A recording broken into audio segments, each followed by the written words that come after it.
the show today, we're speaking to a man called Charlie. Charlie sells dogs for up to £25,000. They're fully trained and ready to go, and he sells them internationally around the world. He's got an impressive waiting list. It's a very profitable business, but he's got some crossroads to discuss. Well, in this podcast show, we're going to break down what those crossroads are to try and work out the right way to go. Hello campers, welcome back to Business Broadcast. More of you are listening than ever before. In fact, I'm back with JB. We're doing this visually and on audio. Hello JB, welcome back. Hi there, congratulations on a successful YouTube introduction to the podcast. A lot of people have been saying, should have done this before, shouldn't you? Yeah. How did you take to that feedback? Well, I'll tell you how he reacted. Well, I've not been lying around on a beach, have I? No. For 3 years. No, but actually we are probably, this is going to be the fifth YouTube video that comes out. Yes. But obviously we are so organised. We prepped this up in advance and we actually made a video one before Christmas. And we are now in the middle of January 2024 whilst recording this. And we launched it on YouTube. And I think there's some good lessons here of why you've got to be on all possible platforms. We got, I think by the time by the time we've done this work, 3,000 views on a brand new YouTube channel from scratch, which is more than the listens we would have got on a podcast that goes out on day one. We get about 1,000 listens on a podcast on day one. So I'm very quietly confident. And what's really interesting is that the download numbers from audio stayed the same, didn't they? So yeah, not it's showing us a completely different audience. Completely different audience. I mean, they're probably 50, 100 of the listeners that would have listened on Spotify and Apple that have come over to the YouTube channel. But yeah, it's really encouraging. And that was also before you decided to wear that pink jacket that you've got on. So if you're listening to this, I'd highly suggest click the link in the show notes now and you can watch what it looks like when a multi-million-pound entrepreneur also does a side hustle deal with the Barbie movie to wear their old clothing. I'm doing it so that Margot Robbie thinks, yeah, James Sinclair, that's my next husband. Yeah, that will be the straw that breaks that camel's back, isn't it? That coat. Have you ever seen when Jim Carrey was on the Graham Norton show and what he said about Margot Robbie? No. He said, it's amazing. It's amazing. So... Should we cut it's amazing how far you've got with your obvious physical disadvantages. She's one attractive woman and actually a great entrepreneur. Do you know, have you had a Saltburn, the film that's come out on Netflix? It's all the rage. She's the producer of that. Oh, really? This is a busy chap, she is. She's obviously, and she produced Barbie as well. Did she produce that as well? She produced it. So she's a talent, isn't she? She's a talent, yeah. A lot of entrepreneurial women in showbiz. There's Oprah. I was listening to a podcast about her today. I've got to send you the link. You love that episode. Should we get back to our podcast? Yeah. Before we go down a Margot Robbie avenue you can't come back from. There's many great women in entertainment that are great entrepreneurs, Taylor Swift being one of them. I finished there. Big fan of her too. Not so much the music, just the business side of it. So our guest today is Charlie Thorburn, who's been to one of my seminars, come to my marketing seminar. And he's got a business called Mordor Gun Dogs. Really fascinating business. First time I've really come across this. Now, if you wanted to have a dog for your family, you've got two options. Yes. You can, or three options now, I suppose. You can go down Battersea. Yeah, and pick one up for Nilpoint and give a dog a home, which is a great thing to do. Or you can buy a puppy. Yep. How much do you think a puppy is nowadays? I was looking because we're thinking about getting a golden retriever. 500, 1,000 quid? Yeah, they're back in that sort of realm. Yeah. Up to 1,500 quid during the pandemic. They were like 3,500, 4,000. Yeah, but everyone had dogs, didn't they? Yeah. But the amount of, I don't know what the politically correct term is, like give-backs, hand-backs was through the roof as well, wasn't it? Yeah. But anyway, so Charlie, on his little business, the minimum he sells a puppy for is £2,500. But really, for a busy working individual, if you want a dog fully trained, that's good on the lead, that's good with families, that can do everything, the starting price is £7,500, going up to £25,000, and he will deliver them personally all around the world. But 25k is a full like working dog, so you're putting that dog out to work, aren't you? Yeah, I don't really know what like a gun dog does, so we have to find that out. I think just some, I suppose like the royal family, just here's your dog. Yeah. You don't need to do anything. It knows what to do wee-wees and poo-poos outside. You don't have to go. It comes with his own toilet roll. Right. And for someone that's had two puppies from scratch, I can remember those first 3-4 months. It's harder than having kids, isn't it? I've heard people say. Definitely not. Oh, right. You were very quick. Definitely No. not. Dogs are definitely easier than bringing up children. But you can see why. So, as someone who is potentially in the market for a dog, you can see why you would go to someone who trains especially it. entrepreneur and business people. I reckon he's going to get some calls from this here podcast. He's going to get a call from you. Fascinating business. It is. Should we go through what the business is then? Yeah, I'll do that, and then you tell the challenges. Okay. So he's been going 6 years. He's doing 60 grand a month selling doggies. I think that's impressive, don't you? Yeah, but it's also the training of them. It is impressive. Don't get me wrong, but it's the train. It's not just like it's not a product, is it? It's also a product and a service combined. It says here he's got 6 team members, all saying sit, paw. There's probably a bit more. There's probably a bit more to it than that, isn't there? Yeah. Well, that's what it is. And so he's got 6 of them. What's his challenges, JB? His challenges. Challenge number 1, keeping up with demand. That's a nice problem to have, isn't it, in this day and age? So challenge number 1, keeping up with demand. Many entrepreneurs and business owners would love that. Yeah, wouldn't that be the nice problem to have? Challenge 2, spreading myself too thin, keeping everybody happy, which kind of goes into challenge number 1, doesn't it? Again, a lot of very lovely problems to have here, Charlie. I'm not hearing problems. I'm just hearing whinging. Quite frankly, Charlie, I'm just hearing whinging. And challenge number 3. What he needs to get to, though, is you don't want the tail wagging the dog, do you? Oh, come on. Are you tallying these up? Yeah. There you go. I thought you'd written woof down there because you forgot what dogs say. Challenge number 3, and this is probably feeds into challenge 2 and number 1, letting go. Yeah. And the words are frozen. You've got to let it go. Yeah. You have got to let it go. Where do you want to be in 1 year? Well underway to building my dream of the ultimate vertically integrated dog business. Wow. Interesting. Where would you also like to be to have a podcast underway? Charlie, you come to the right place for that.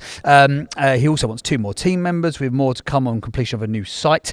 What does a business look like when it's finished? You always ask this. This is really interesting. You've missed out his YouTube channel. You just missed that whole line. We'll talk about just because JB helps people with podcasts, but no. We'll just forget his little YouTube Did this mention channel. that he'd been inspired by you? Sorry, guys. Everyone sitting there. You ready? He's got a nice mention for James Sinclair coming up. Here we go. He'd also like a YouTube channel, in brackets, inspired by James, to have grown at the rate that it started at. Oh, he's already got one. Yeah. So it's already up and running. Okay. What does it look like when it's finished? Doggy World. Yeah. That sounds good, doesn't it? Training, boarding, luxury boarding, daycare, grooming, alternative therapies, vet practice, run 3 parks, shop and cafe woof. Fully under management with me as a chairman, making a really good profit. What do you want that profit to be? This bloke's barking mad. Oh, come on. So that is very good. 2-0 to you. What do you do day to day in the business? I already have a good team of trainers and office managers doing the books. I love training dogs and people. So I still do a lot of that as well as the business development and sales. I'm still heavily involved in daily routines, but I want to be so I can keep in close contact. And now every dog, like I'm always, like it always has been, is part of the extended family. So he says he wants to let go, but it doesn't sound like he wants to let go. Let's hope he's not barking up the wrong tree. Yeah. Should we get him on? Charlie, are you there? Welcome to the podcast. Hi, I'm here. Can you hear me? We can hear you loud and clear. Just a couple of times it's dropped out, so I'm just a bit worried. It's snowing here in Scotland. I'm a bit worried. I've lost you a couple of times, so I want to put that out there at the beginning in case you can't find me. You're all good. We will. If we lose you, we'll sniff you back out. Don't worry, Charlie. Are you a fan of dog banter, Charlie? Are you a fan of the jokes so far? I am. Great stuff. Yes, I am. That was the right answer. My friends have spent their last 20 years just constantly coming up with, hair of the dog because I'm bald. Head, all these sort of jokes all the time. So I'm very used to it. Dogging, that's quite a common one. I get accused of dogging quite regularly. Oh dear. Well, we definitely won't mention that. Swerve that one. Can't have dogging and Margot Robbie in the same conversation. No. Move on. Absolutely quickly. not. I have to apologise. I've got a bit of a headache, so I'm feeling a bit rough today. Sorry, I actually am. So, but I'll try and keep up with it all and do the very best I can to help me grow this business. Charlie.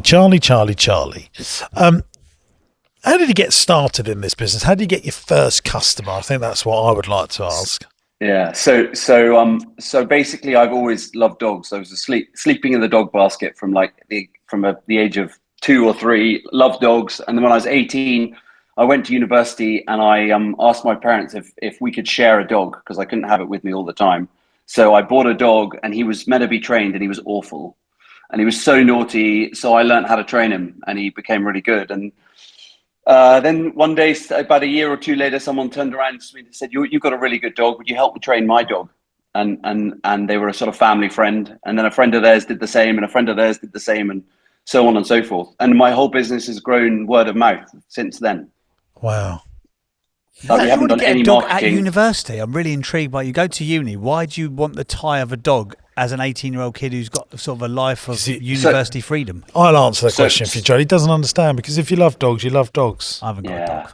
exactly. Okay. You fine. you exactly. When there's loving dogs, and Yeah. then there is being part dog, which is what I am. So Yeah. I'm in a whole different league altogether than just people who love having a dog. Absolutely. Yeah. So I've got 5 lying on the floor at the moment. We would never live without a dog in our house. Would you not? No. Really? No, they're an integral part of our family. I love them so much. Yeah. And our children love them. They make the house. They are very important. I think people are happier around dogs. Yeah, I can see that. Do you not like dogs then, Jamie? I love dogs. My wife doesn't, and she's the boss. Okay. So that's why we don't have one. I almost went home with a protection dog once. That did not go down very well. She's like, if you bring that dog home, then you and that dog are both sleeping outside in the car. And she Yeah. was dead serious. I was like, okay, fine. I love them. So that's how you started out. Very interesting. A lot of people start out like that. So that really, you got your first customer because someone just asked you. Yeah. And how proactive are you in getting customers now? What do you do to get customers? Just word of mouth? Yeah, I guess it's completely word of mouth. But I guess only recently, when someone pointed out to me that I always thought my skills were in training dogs, but a chap who he's had a really successful recruitment business, and he's had a few dogs from me, and we've become quite good friends. He said your real skill actually is networking. I've built the most amazing network. I'm pretty lucky. My little black book of clients would probably be the envy of a hedge fund. You know, we've got some really interesting clients all over the world. So that's all just come through meeting one client, and then I meet someone else through them, and just, you know, saying all the Anyone right things famous? and giving them the good chat. That you can I say? mean, our best customer, yeah. There's a couple that I can't really say, but my best customer in the world as a family are the family who own the Dallas Cowboys football team. Oh, that's a good So one, Jerry Jones and his children and his grandchildren, and they have, I think they have 14 dogs of mine between them. So And do you breed them all as well? yeah, so because then we know that we're starting out with the right thing in the first place. So we've got these we're on like 10 generations of the same family of dogs, and we know them inside and out, their temperament, and they're like the perfect, lovely family dogs, as well as being, you know, really trainable and stuff. So it's kind of starting up with a really good raw material to train from. Got it. All right, let's get into the challenges. So, actually, first of all, there's 6 people in the team. What do those 6 people do? So the 6 people do not include me and my wife, just sort of because I know a lot of people on your podcast, they quite often include themselves. I wanted to give you this. So the 6 people, the 5 of them are training dogs with me and for me and helping look after them and things. One of them is a vet nurse, so she kind of mainly looks after like the dogs and anyone who's sick or injured or anything. And then I have someone in my office who's the kind of office manager, does all the accounting and pays all the wages and all that, sends out all the invoices. Okay, So we've got a really good team. Yeah, it sounds like. I mean, and obviously, and they work really hard. And How many dogs have you got at any given time that you're working on then? Like 100. Oh, wow. What? So you got 100 where you live, Blimey. or where you operate from? There's 100 dogs there. Sorry. Yes, I have. We have got 100 dogs. Yeah. Yeah.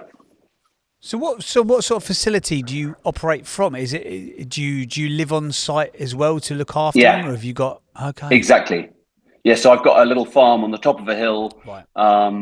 And we've got like kennels that I built myself in about 2005, where all the dogs live. They're all inside and they're heated and really well looked after. Wow, That sounds like a nice life, that, doesn't it? So when you wake up in the morning, do they all just go crazy and start? Oh, look, there's Charlie. We're going to do some learning today. So they're not really. They're not really meant to bark, because that's kind of like dogs that are barking are generally out of control, but they do bark when they're first up in the morning because they're so excited to get out and they just want to get out and run around and then have their breakfast. And then during the day they get out quite a few times and they get out training and we start at like 6. We started at 6 o'clock in the morning and we finish at about 7 o'clock in the evening. Wow. So Charlie, can you send us some pictures and videos of this so we can overlay it on YouTube? Yeah. So if you're watching this, I'm just saying for viewers now, if you're listening, on podcast audio stuff, if you go over to the YouTube channel, you'll be able to see what Charlie's talking about. Yeah. So under your influence, James, I started a YouTube channel about 4.5 months ago. So I have a having met your chuds, I have a chuds. He's called Ian. Who films me training the dogs and edits the videos and stuff for me. So he's going to do something to send over to you. He's going to do that now and we're going to send that over to you hopefully. Oh, that's amazing. And how is the YouTube channel doing? I think from my point of view, I think it's doing really well. It's kind of where it is now, where I thought it might be from listening to you, where I thought it might be in like a year or even 18 months. So we've our best videos had 120,000 views. Oh wow, that's great. We're sort of heading. I think we've got 8,500 subscribers in 4 and a bit months. Oh wow, muzzle tough. That's really good. Yeah. So, but I'm so lucky though because I just in general I've got the content. I know I've got what everyone wants to watch, and then I've done a lot of public events over the years. So like public demonstrations. Teaching people about dogs and things. So I'm quite used to standing up in front of people. I relate to you quite a lot, James, because you started off, as an entertainer, and I feel like, I train dogs, but I also do a lot of that as well. I'll stand up in front of 1,000 people and talk about dogs and show them all my dogs, and I'm very enthusiastic about it all. Good stuff. Right. Well, let's get into the challenges. Challenge number 1: keeping up with demand. So you haven't got enough dogs for the demand. Is that what you're saying? Yeah, but I'm because I'm constantly worried about becoming, with the training side of things, becoming too big that it's just not quite as special anymore. And it's very much like a Rolex, limit the supply and push the price up, be the best. When it's 2,500, it's now 3,500. And if you want to be because when you've got a waiting list, people want to buy from you even more. Yeah. When they can get it easy, they don't. Brands do it specifically, don't they? If they're bringing out a console, they'll bring it out at Christmas, like a PS5 or whatever, and they'll actually limit the supply so that come Boxing Day, everyone goes out and goes mad for it. So they actually, although they can make those sales, it's better for brand value to limit them, to have the queues at the shops and the people talking about it online that they can't get one anywhere. Yeah, I'm afraid that is the psychology of humans in every sense of the word. Ferrari, Rolls-Royce, the luxury market in its entirety. And actually there's the luxury market getting bashed on the head about this, like Chanel just destroy handbags at the end of the season, so they are forced not to discount and to limit supply in the supply chain. We had a dinner. I'm not going to do that. No, I absolutely not. But there is a method to the story, or a theory, or a thesis to the story that you are in the experience business, and hopefully in the luxury business. Don't worry, that you have limited supply. Drive the price up instead, and be rewarded for all your expertise and decades of experience, and be the best in the world rather than. Yeah, I think you got two choices. You're in the compete on price little Audi supermarket place where it's all about stack it high, sell it cheap. You're absolutely not going to be in that space. And then you're in the Apple space where you're selling really good products, and there's eventually anyone can get hold of it. And then you go into the luxury market, which would be Louis Vuitton, Chanel, Tiffany's, diamonds, and they limit the supply to drive the price up. And you look at a company like LVMH, that's Louis Vuitton, Moët, Henson, whatever the thing's called. Their margins are 15 times, usually 13 to 15 times the cost of the product. So huge gross profit. So if they make a handbag for £300, they're selling it for 3,000. And he's the richest man in the world now, Mr. Bernard Arnault. There's a really interesting psychology as well. Rolls-Royce, actually, with every car that they sell, they say it devalues the brand. So when you see these like one-off vehicles that are selling for 25 million quid or whatever, or Yeah. those sort of like concept cars, they make them so outlandish and so ridiculously priced, so that then again the brand value, you go, well, actually my 250 Yeah. grand car, actually compared to my 250 million quid car, actually looks like good value. And it makes it so exorbitant in price that again it pushes the brand perception, because they've got a formula for every one that they sell. They don't want to sell more than, like Bentley. How many Bentleys do you reckon they sell every year? 2,000, 5,000 15,000. They sell 15,000 Bentleys, which again is why they do these worldwide, which is why they do these sort of ridiculously outlandish ones, like a Bentayga stretch, which is like 2.5 million quid, and it's, you know, they sell 10 of them in Abu Dhabi or wherever it may be, because again, then they can push the sort of the perception of the brand up. With your how big would you want to get, Charlie? Is my question to you. So I don't think I guess basically everything you've just said is absolutely like, I totally see it, and I know, I kind of know it. I guess if I had £1 million in the bank, and then I would just say, no, this is what I'm doing, and I would be really much more selective. But I have this sort of, I don't know this, I don't know whether it's a normal thing, but I have this constantly have this fear that I'm, I just need to kind of, need to keep things going, and it's that sort of, I'll wake up in the night going, is that too expensive? I've tried to put my price up, and the guy's kind of thinking about this dog, and I'm like, oh God, is it too expensive? And most Charlie, of the time, if you've got a waiting they list, come. Yeah, I don't think you would worry about that. Yeah, and I do have a waiting list, but I still worry. I guess maybe it's my inherently mean Scottishness that I'm naturally tight myself, so I sort of just worry about that kind of thing all the time, and don't have the gut sometimes just to go, no, this is what it is, take it or leave it. And I do sometimes. I mean, I did it the other day to quite a well-known person. He was trying to negotiate, and I said, I don't negotiate on my dogs. The price is the price. And he went somewhere else. And then I was like, oh, did I do the right thing? And I do think I did the right thing, but I just battled with that quite a lot. I guess that's the. I would be putting that out as content. I'd be saying that, because I think that's a really strong message. Because again, the thing that people are buying there, they're not buying. You're in a really weird place, because it's not a product or service, but it kind of is a product and service. But it's a very emotive one, if that makes sense. So I think that if you're the people who are potentially sitting on the fence, who go, oh, am I going to go with you guys or somebody else? If hearing you say, we don't negotiate on our dogs, the price is the price, we give them a great life, and they are the best dogs in class, that's it. If you're the sort of client that's going to come and try and knock 500 quid off the dog, then you're not the client for us. I think that's actually a really strong position to take. Okay. And a few years ago, I did some work with protection dogs worldwide. I don't know if you know of those guys, but they're I think their average dog is 25k. Their top end dog is 35, 40. And obviously, it's a very, very different market that they're going for.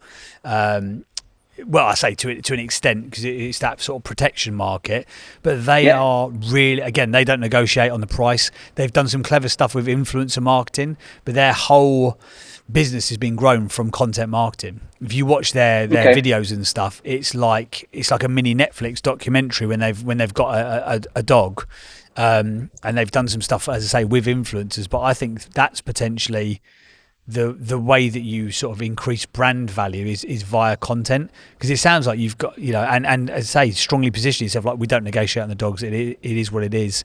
And if you're saying that sort of stuff in your content marketing, then I think you get the right kind of client base. And it sounds like you're not short on clients anyway, really. No. Okay. Yeah. I mean, that's great. That's really. I think Charlie, the way that you'll get over that psychological barrier, which I think lots of entrepreneurs and business owners would have in your position, because you're worried about making sure you've got enough cash flow coming in, is just make sure that you increase the amount of warm leads you get coming in. Because if you're getting 10 a day and that turns into 300 a day, you will just naturally keep rising the price, and you won't worry, because for everyone that says no, and then it will become self-fulfilling. Like, people literally cannot buy Rolexes. You just can't buy them. You have to go on a waiting list and sometimes wait 2 years to get just a basic model. And it works for them, but these things do take time to build that brand value up. The way you do build that brand value up quickly is through exceptionally good content marketing. And if you're already on 8,500 YouTube subscribers, that means you should be writing a book about dog training as well. I would absolutely be doing that. and try and Yeah. get, once you've got that YouTube channel and probably a podcast as well, I would do that. And you've got that book. Don't worry about making any money from the book. It's just a positioning piece. You should then try and get on some mainstream media to help your online media. So do stuff offline to be bigger online. So getting in newspapers. I don't think it'd be very difficult for you to get a bit in the Sunday Telegraph, the Daily Mail, the Times, Horse and Country or whatever their magazines are called, and Yeah. So all of that stuff. so we have had, so not like mainstream newspapers, because we are called, even though a lot of our dogs aren't gun dogs, we are called Mordor gun dogs. There's that sort of slightly kind of political correct kind of angle that a lot of people, a lot of newspapers are kind of like cautious about, writing an article on something with that, for just the way the kind of the way the world is, as it were. But we have the kind of the more kind of specific press. So the bigger magazines like Country Life and stuff. We've had articles written about us in some of these magazines. So we're kind of, I don't push it, but I do wait. Like I do get an article written about me maybe once every year or two. Yeah, and interesting. Just thinking about branding and luxury, I think gundogs.co.uk maybe for a website, but maybe Thorburn Dogs, like there's something that you should build over a period of time, like that real luxury brand name. I would consider that as well. I was Mordor Gun Dogs. Is it Mordor? And I think Mordor's good. I didn't see that without going on the website. What was the thinking with putting gun dogs in the title, Charlie? Was it originally gun dogs that was the market?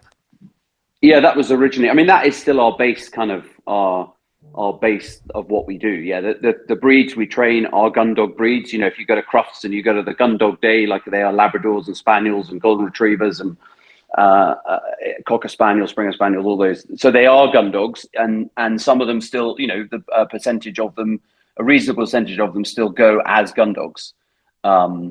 So all of the dogs we sell to America are all, they call them hunting dogs, but they're all kind of family dogs who go hunting at a weekend. That's our market out there.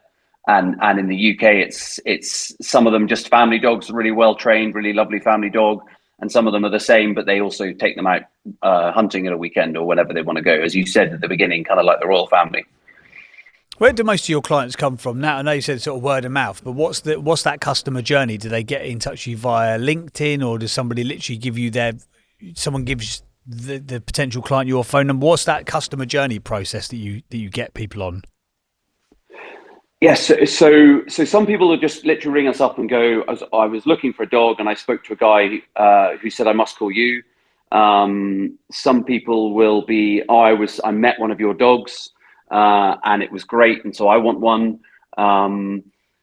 So it's a real mixture, but it's normally they're coming to me already kind of sold on the journey, sold as it were. And that's the difference I'm having now with the YouTube channel, is I'm now getting people who are more like ringing me up, and it's almost harder work. And I quite enjoy the challenge of having to sell them sort of what we do, but it's almost can be a bit more of a challenge because they're not coming to me from a friend who said you've got to get one of these dogs, they're awesome.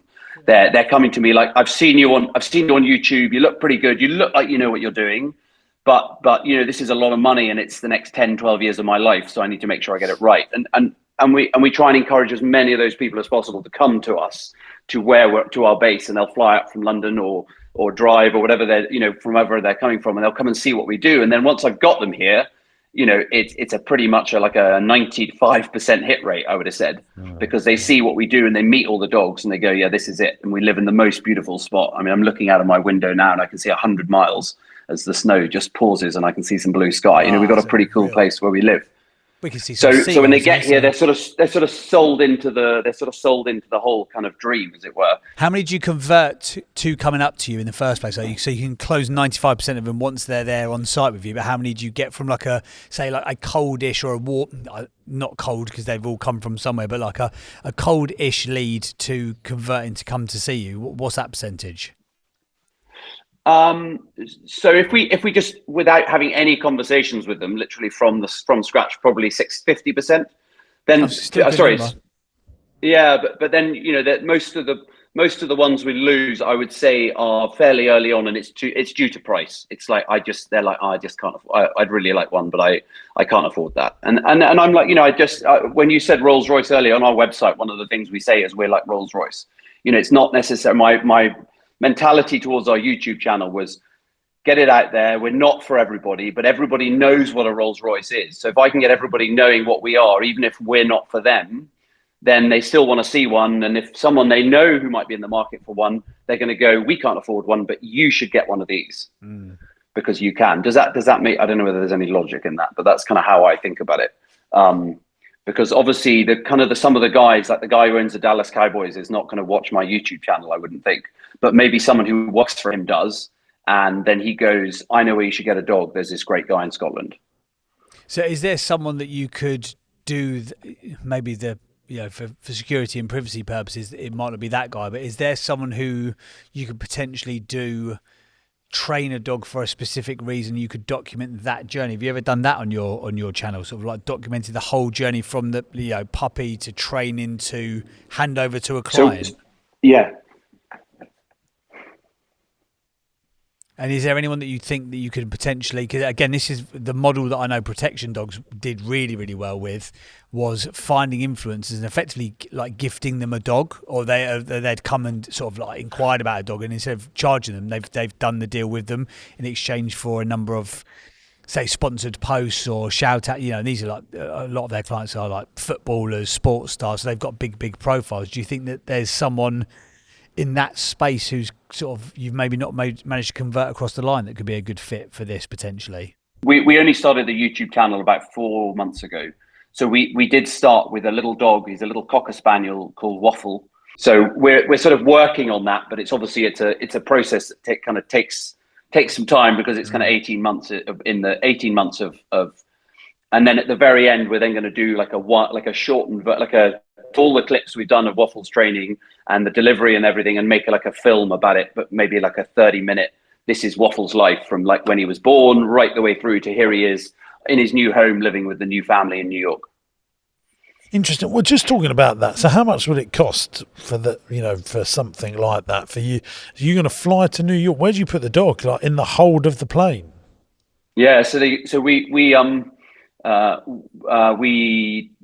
try and ship most of our dogs with American Airlines because I've got a really good relationship with them because I trained a dog for the president of American Airlines a number of years ago. So that was pretty handy. So we try and ship them with American Airlines. They go in underneath the pilot right at the front, and they put the lights on and the heating and stuff. So it's just like being in the cabin, but they're in a kind of air crate. So they've probably got as much room as we all do, if not more room, in fact, than we do when we're sitting in like cattle class. Probably a bit more like being in business class.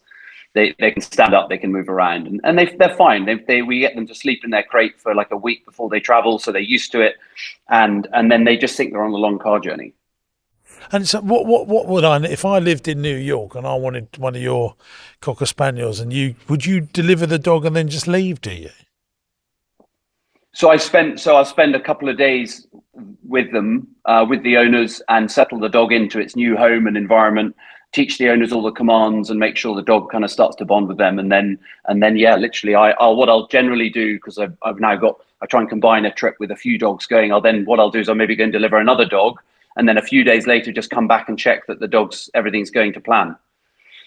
But how much is that? That must cost a fortune. Yeah, it costs quite a lot of money. I mean, a flight for a dog's a couple of £1,000. And then obviously my time and everything. Yeah. Bloody. I mean, and the demand for that. I mean, how many dogs do you send to America each year? 25. So you ever at home? Quite a lot of dogs, isn't it? I'm thinking, I mean, you need a green card, don't you? You must be. Yeah, I did the sort of the global entry thing, and I'm now trying the kind of. Someone told me I should do the visa, the sort of work visa thing. Yeah, because I go there 4 times. I go there 4 times a year.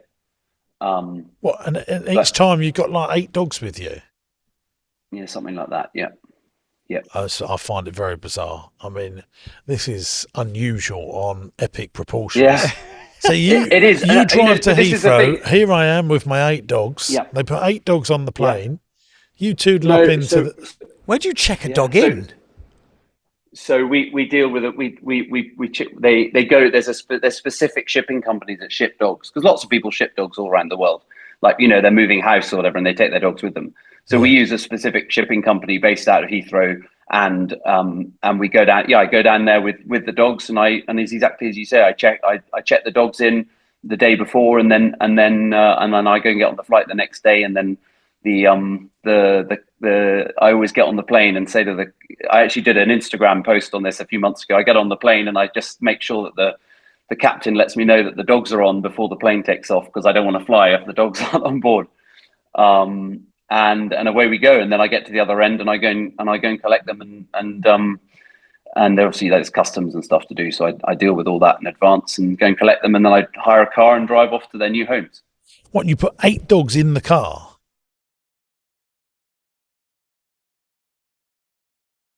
Charlie? Flying to Washington with a dog, then I'm flying to New York, and another dog's then arriving the same day I arrive in New York, and then I fly to Atlanta, and 3 dogs are arriving at Atlanta the same day I arrive in Atlanta. Then I fly to Dallas, and the same thing, and then I fly up to Montana, and the same thing again. Sounds like a lot of travel. You'll be dog tired, aren't you? Yeah. Come on, it's not really time. And how does your wife feel? It's about really this? 'Cause you'll be away a lot, won't you? Yeah, but it's kind of it is what it is, and I've always done it. But also, and I'm not away that much. And when I'm at home, I work at home. So I have breakfast with my wife and kids every day. I have lunch with my wife pretty much every day, and I have dinner tea with the kids and my wife in the afternoon. I'm there all the time, and then so she welcomes a break. She loves an America trip. So exactly, she's absolutely delighted. She's delighted because I'm at home, like under her feet all the time. So she's probably pretty delighted to get a breath and get rid of me. I think for me, the whole thing you need to do here is that you've got a great market, you've got a great reputation, you've got a great brand, and your brand is just your reputation in the marketplace you want to be in. More content. It's literally a case of more content and put the prices up, isn't it? That's it, I think. Yeah. I mean, because, your challenge number 2 is spreading myself too thin to keep everyone happy. If you put your price up and you do less and you charge more, you've solved that problem. Challenge number 3 is, do you actually need to let go? I mean, if you just do it all by being experience-based, if you're bringing in a couple of £1 million and you keep a small, lean team and you make £1 million profit a year. It's not to be sniffed at, is it? Not to be... What? Nothing? Oh. I guess one of the other things is though that one of my things about this is that I'm always very aware of like how I've got here. I lead a pretty extraordinary life. I hang out with some pretty interesting people. I get to go to all these interesting places with my work is what I would do for fun if it wasn't my job. If it was me, Charlie. But I'm always worried about I'm always worried about. I always feel for like the people who helped me get there. And I always want to try and look after those people who bought dogs off me and got me to train their dogs back in the day, and they're still wanting me to help them. And now I'm maybe out of their price range, and and that's where I guess I stretch myself too thin, though. The content will help them. Okay. Yeah. They'll get all the lessons. You can leverage your time to many, many, many, many people. The only thing that what is good to remember is, what are we doing for wealth creation? So, if Charlie's going to build a £2 million brilliant boutique lifestyle business that is a bit more than a lifestyle business, I appreciate that, but you extract some of the profits and put it into investments or into commercial property for your children, or for if anything happens to you. That's what I would be doing, and then you've got an amazing life. So I've been doing that for the whole. I've been doing that since I was 20. I bought my first renovation house. I love renovating houses. I bought my first one when I was 23.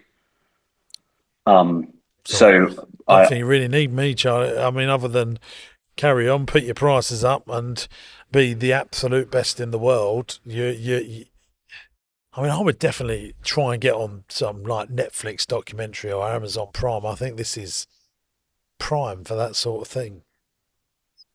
So we've also got this other big kind of the what does a business look like in a year? Then your question, I'm wanting to build this kind of And you had a conversation with someone I listened to maybe I don't know, end of last year, who had a dog daycare business, Yeah.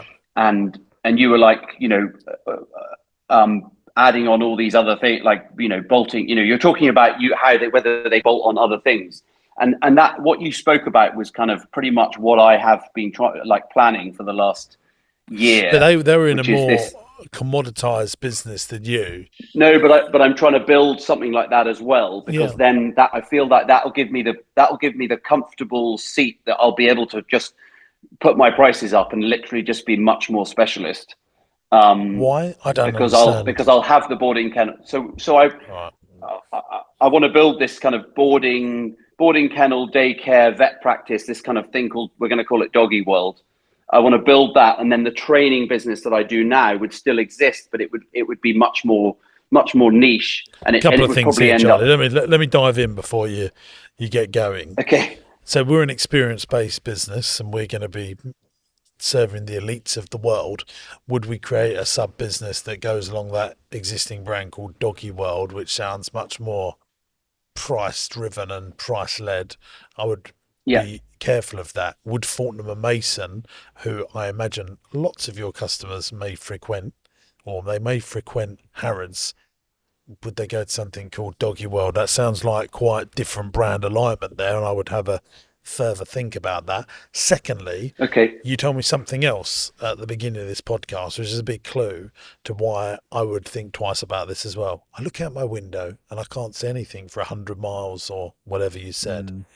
Where's the chimney pots that's going to make this boarding kennel and Doggy World happen? Because that stuff relies on population. And currently, what you're doing, which is in the niche business, people will seek you out all over the world, and they do. But for doggy kennels, doggy daycare, all of that sort of stuff is all about immediate population on your doorstep to be successful. What say you? Absolutely, 100% agree. I'm a very big fan of yours, and I listen to everything you say. So I've this that. What I'm in the process of trying to do is buy a little farm, 15 minutes away from where I am now, which is next to a motorway, 20 minutes from Edinburgh, and the entire funnel of the north of Scotland going to Edinburgh Airport for their holidays would pass this place.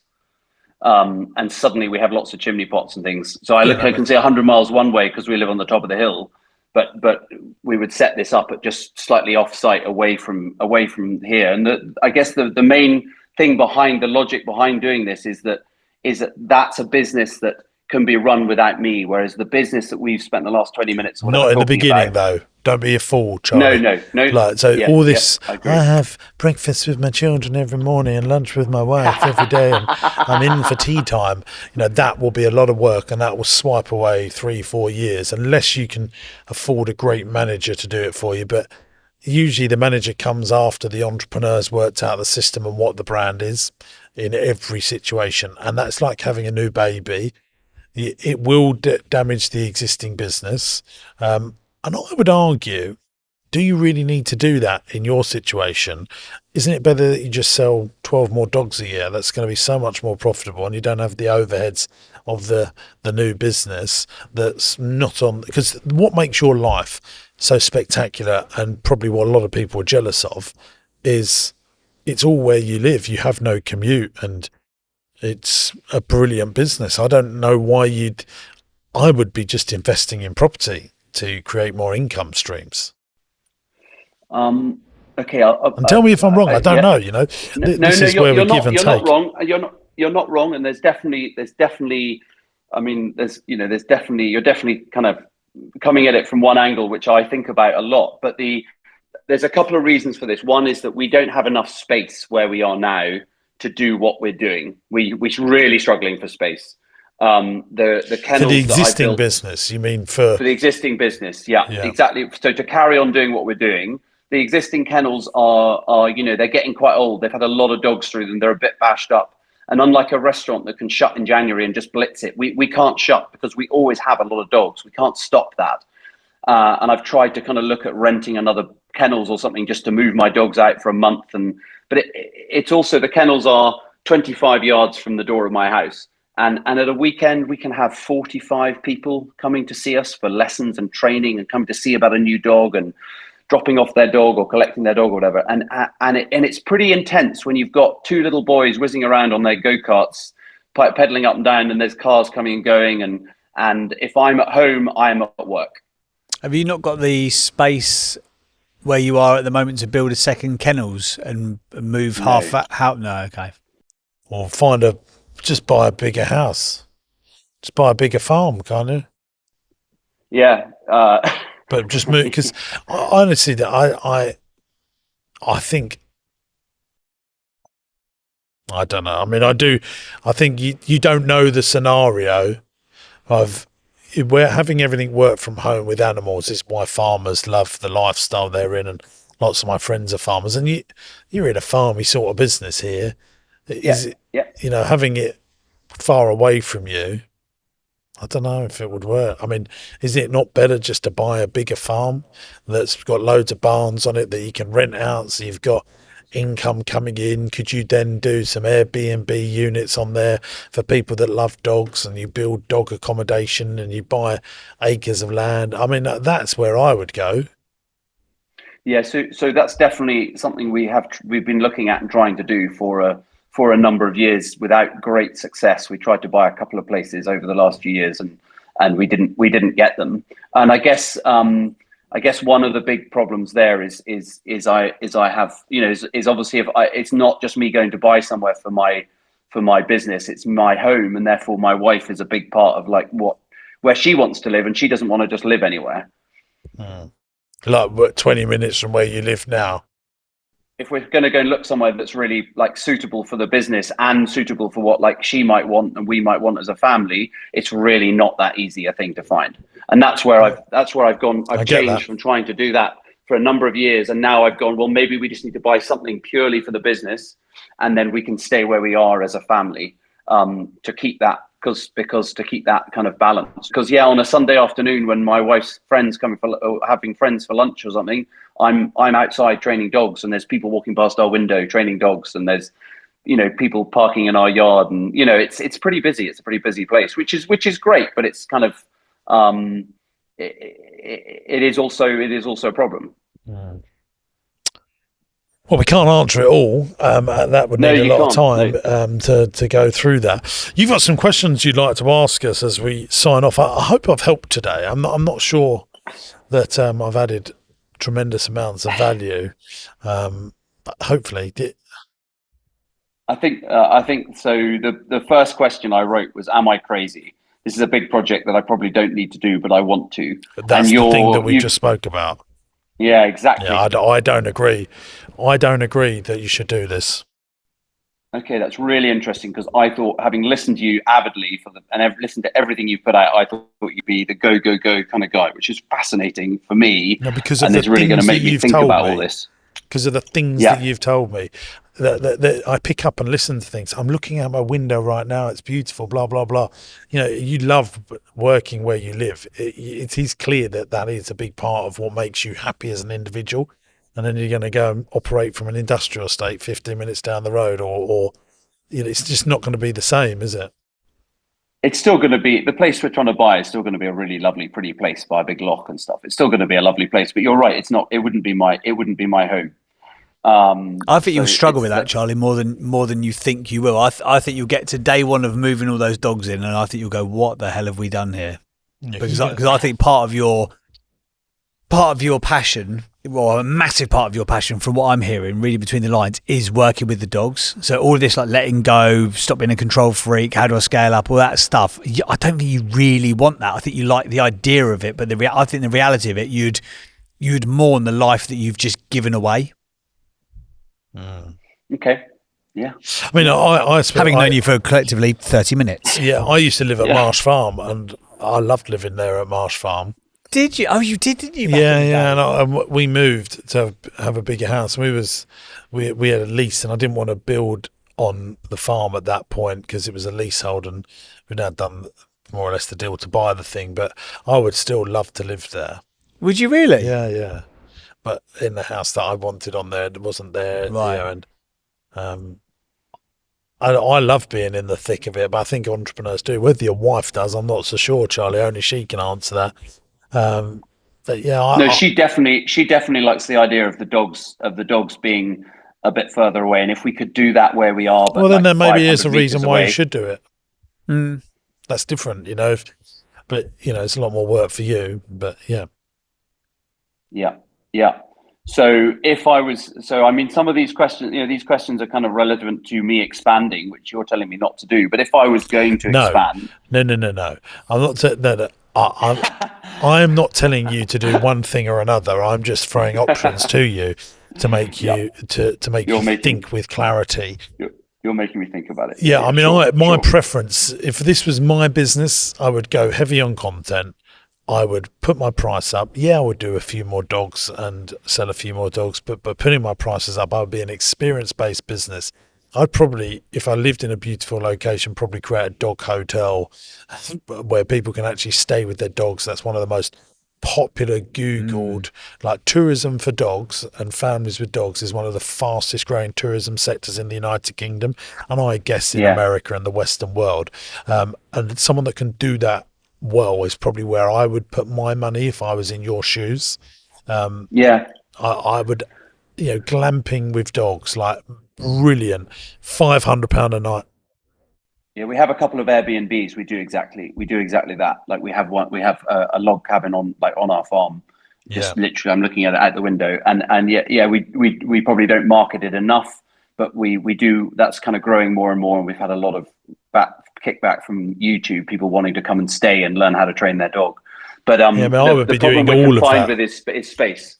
We're Yeah, but really I confined with reckon you space. could So find somewhere. Maybe don't wait for it to come up for sale. You go to Savills or one of those sort of red yeah, brick valuation type people and say, "This is what I want within 20 minutes." Go seek and go find, and you pay them £10,000 to go and find you the property, and they knock on yeah. people's doors and say, "Look, we've got a buyer. They've got the funding ready." Rather than waiting for the gods of Rightmove to present this ideal opportunity to you, you go to these people and say, "Go and find me it." Yeah, I mean, I have knocked on a few farmers' doors to ask exactly that, but I haven't gone down the kind of the property Yeah, like search, whatever Savills will know company. people that they've sold property 10 years ago to someone and they go, oh, they might be downsizing soon. And they're thinking about it for 5 years, chatting around the kitchen table.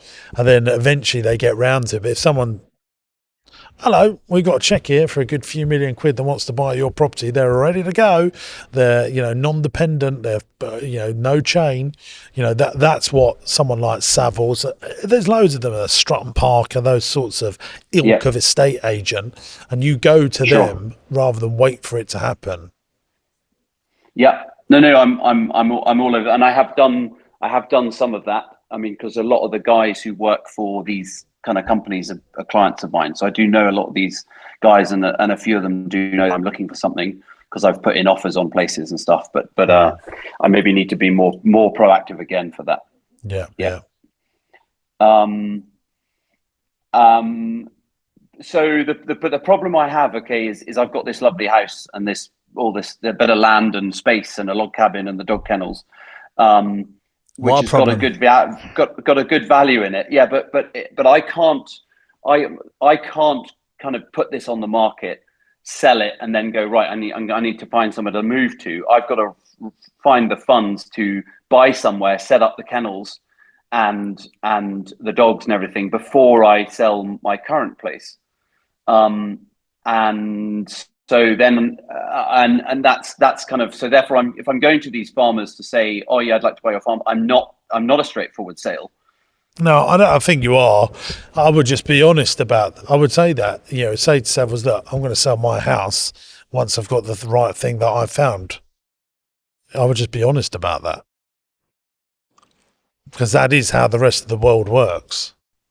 Yeah, but I would have to, but the rest of the world doesn't have 100 dogs, so I would have to like build a whole new like set up kennels and everything before I even, so get permission, build it all before I even moved, and therefore I'd have to buy the farm and Is the main business profitable? yeah. Have you paid corporation tax? Yes, it is profitable. Yeah. Yeah, so you would present that all to a bank and talk to them about the predicament, and they would probably give you a temporary overdraft if you went to a proper commercial bank and said, I want to move to here because I'm going to expand the business. I've been doing it for the last 10 years. Look at all the profits that we've made.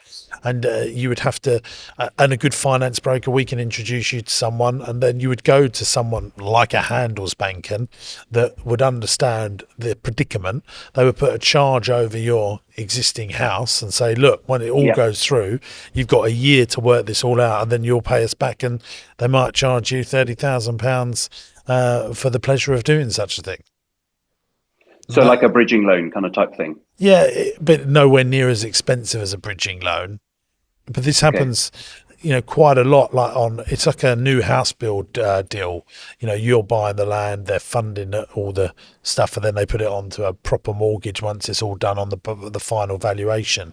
There will be someone out there that would support this if you've got proven track record and you're profitable, and profitable being the optimum word here, to get you over to where you need to be. Okay. I can introduce you to a broker if you email my PA, tracy.shaw@jamessinclair.net, and Nigel will follow this up with you, and we'll introduce you to someone that can probably sort of work this all out after seeing your accounts. I really appreciate that. That's very kind of you. I think that the phrase here is always remember it's not your lack of resources, it's your lack of resourcefulness. Yeah, and you might have to pick up the phone 10 times. Yeah, is it going to be easy to get this through with someone like Lloyd's Bank? Probably not. But a private bank that understands the commercial, the home. Yes, there's assets here. We're going to have a charge over both. We've got a buyer for the house that you're selling, and they can see the pipeline come together, and they just realise that it's a 365-day problem, and they'll support it. Yeah. Okay. Can I ask one more question? You can absolutely ask another question. Is there, so with this YouTube channel that I've been doing, is there any value in getting like a sort of a YouTube expert, if that such a thing exists, to kind of point us in the right direction? I mean, we're doing okay, but I feel like maybe we could. We will do that for you, like our thumbnails. And stuff. I will get Chuds and Nige just have a look over your channel. And give him. I'll get Chuds to have a 20-minute call with you just to say because he loves dogs as well. So I'm sure he'll. Well, I spoke to him when I was at your property course. I'll have a look at it with him. We'll have a look at it with him. He threw me lots of good titles and stuff, but I didn't remember them or write them down, which was stupid of me. Yeah, well, you can maybe have a Zoom call and just record the conversation and then go back over it. But we'll do that for you. That's really kind. Thank you very much. In return for a free dog. I'm always open to negotiation. Charlie, I want to get a golden retriever. Have you got golden retrievers? Do you train them? We do. We don't breed them, but we do train a few for people who specifically say I want a golden retriever. Lots of Labradors. Yeah, you're better off with a Labrador though, if I'm honest. Yeah, well, it's a Lab or a golden retriever. I would like to get. We were speaking about it at the weekend. Well, I suggest maybe if possible, James, maybe you and I can have a conversation off air and talk about dogs. Fine, let's arrange that. Nigel will sort that out. I'd love to do that. Good stuff. Well, Charlie, it's been an absolute pleasure having you on the show. Anything else you'd like to ask us before we skedaddle off? No, just to say thank you very much for all the work you do, because I know there's lots of people, including me, who appreciate it hugely. Oh. And thank you for the free dog. I appreciate that. It's lovely. Hot dog. Okay, brilliant. Well, Charlie, it's been an absolute pleasure. You've been on the Business Broadcast. You're amazing. Thank you. Thank you very much. Cheers, Charlie. Well, there you go. That was Charlie, all the way from Mordor Gun Dogs. It's quite a long conversation, that, wasn't it? That was, yeah. There's no jingly bits, no nothing. But it was just what an interesting conversation, though, because it's the things that he wants to do versus the life that he wants to have. It feels like there's a bit of a discombobulation. For listeners and now viewers of this here podcast, I think sometimes people think they need to grow for the sake of growing. And unfortunately, or fortunately, however you like to say it, they watch and listen to my stuff. I'm weird. Yeah. Yeah, right. There's no two ways about it. I have an illness which makes me want to just keep growing. Entrepreneuritis. Entrepreneuritis. It's like, I don't know why I do it half the time. It's not improving my personal lifestyle. And you have to listen to the bits that people are telling you that are genuine. Oh, I love being in my house. You should see where I live. You know, I get to 100-mile work from view here. Yeah, I get to work from here. 10 minutes later, yeah, we're leaving here. I'm not going to be working from here. Yeah, we're going to anymore. go to Edinburgh Airport. I mean, the whole first half of that podcast was how much brilliant my life is. Yeah, and then we're now going to rip all that up. And I hope when Charlie listens to us do our little monologue back, that we're hearing, you know, the bottom half of the podcast very different to the top half of the podcast. And why do we need to grow it? Because if it's about getting more profit, you do it by price. And I would be focusing heavily on building a content marketing machine, which could be, you know, bringing him in 20 grand. He could sell merch, dog toys. I didn't even. You could do an online training course, couldn't he? All the stuff that helps you train. You know, a dog university course for fresh dog £200 a month. Yeah. By the way, I've got my own entrepreneurs university, $49.99. That's less than a pair of Nikes for great business. Don't even do these jingles anymore. They've gone. I've done 320 episodes telling people about entrepreneurs university, and they've all stopped now. Because we just are doing too much other stuff on the show. Well, that's good value for people, though. If you do want a great business, go and check out Entrepreneurs University, 14-day free trial. You made me start that, by the way. I did. Yeah, but before you left me. You're welcome. We're not going down that route again, are we? Get over it. Come on, lick your This wounds. is the longest podcast consistency that James Burt's ever had. And his full-time job is helping people in podcasts. And he gets everyone else to be successful in podcasts. Do as I say, not as I do. Exactly. All right? Now sit. Shut up. We'll hopefully you've enjoyed this conversation. If you have, let us know in the comments. Also, in the comments, if you're watching on YouTube, let us know, what would you do if you could give Charlie some advice? What would you advise Charlie to do? If you thought that our advice was a bit rough. Yeah. It's, you know, rubbish, wasn't it? We done? Where does he live? Barking. Scotland. Oh, come on. Say goodbye, Jim. No. Before we go, Just say goodbye. We've got a few things, a little bit of homework to tell people. Make sure you subscribe to the channel. I forget about this. If you're listening to it, this is on the watching it on the James Sinclair podcast channel. What's the thumbs up thing? Is that a subscribe? A like? Yeah, you can like. Don't bother doing that. Subscribe. And if you are listening to the podcast on your favourite platform, please give us a review wherever you listen to your podcast. That would help greatly. We are bringing the podcast live into London at the Leicester Square Theatre. All details of the dates for that are going to be on my website, jamessinclair.net. Tickets, I believe, are around the £30 mark. Either plus or including vodka and tonic. I'm not sure, but it's going to be a great night out. And you can't say that because people are turn up expecting a free drink now. Yeah, VAT. To clarify, Derek Trotter analogy. If anyone is an Only Fools and Horses fan, so we're going to bring it live. Me and JB will be on stage, plus guests. It could be you in the audience. We should get Charlie's dogs. He could come on. We could have some like music, and he could train a dog live, couldn't he? But it's not Britain's Got Talent. Okay, fine. It is a Sour's business show. So that's going to come. And plus we've got all of our other seminars throughout the year. One on marketing, one on buying companies, one on property, then business masterclass. And we're probably going to launch an Entrepreneurs Awards event, a business masterclass this year. I'm going to keep that under wraps, even though I've just said it out. But full details of that will come out on I'm sure you said it about 4 times. It's not under wraps at all. further episodes. Again, all details at jamessinclair.net. What's the next podcast coming out? Can we teaser everyone what it's about? The next one is, we don't know, it's a secret. Point to the corner. Chad said, point to the corner of the screen. I absolutely know. It's called Raise the Roof, and they're a day nursery business. They're opening a nursery and indoor children's play centre. Sorry, Ken from Barbie and Ken. They've cancelled. Have they really? Yes. So this is it for today. Our work is done. No, I just filled the gap. Right. Okay. Who's next? Charlie. No. It's nothing in my details. Who is it, Nige? Florence from Saints Karting. Oh, go-karting. We're doing go-karting next. We're doing go-karting next. This is like becoming the leisure business advice show with a sprinkle of other businesses mixed in. Thanks for watching, gang. We'll see you in the next one. Have I covered everything, or is there anything that we need to cover? I think you've covered enough. Okay. Wave goodbye, Jim. From JB and from Phonic Media that help people get their podcast going. That's really what you do, isn't it? Go on. And from my Barbie jacket, let me know on the YouTube comments, are you a fan of my jacket? Yes or no? Well, if you enjoyed Charlie's episode talking about his £25,000 dogs, then why not watch this episode? I think you'll like that one too, and subscribe to the channel by clicking here. See you in the next one.